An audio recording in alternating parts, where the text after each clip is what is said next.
When does a baby's heart begin to beat? Well, as a medical doctor, it's kind of amazing that this question is actually asked as if it's controversial. The science has always been fairly obvious that a baby's heart begins to beat at about 22 days after conception. In fact, the only reason this is controversial is because there has been some research in the last couple of years suggesting that it might be even earlier, as early as day 16, just 2 weeks and 2 days after conception. So we know from science that a baby's heart begins to beat at a very early stage. And if you read any embryology textbook or any embryology paper, it will tell you the same thing. In fact, even if you read the Planned Parenthood website, the largest abortion provider in America, they will say that from weeks 5 to 6, a very basic beating heart begins to develop. So everyone knows this. No one actually denies it when they're being honest. But at some recent situations, we've seen that some groups have begun to say that there is no heart, that it is just a group of cells with some electrical activity.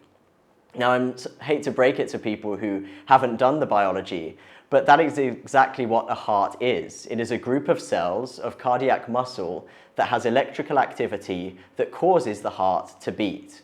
So describing it in a way that sounds more technical or more formal doesn't remove the basic reality that this is a heart and it is beating from just about 3 weeks after conception.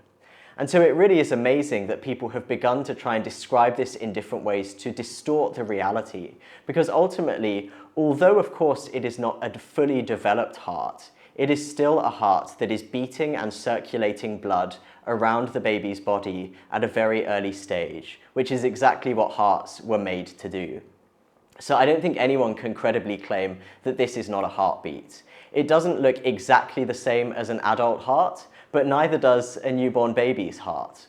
Every organ in the body develops and matures over time, but that doesn't stop it from being an organ of the body. My liver when I was a baby was different to how it is now, but it was still a liver. Likewise, my heart was different, but it was still a heart. So although a baby's heart isn't fully developed at 3 weeks after fertilization, it does exist and it does begin to beat to pump blood around the baby's body.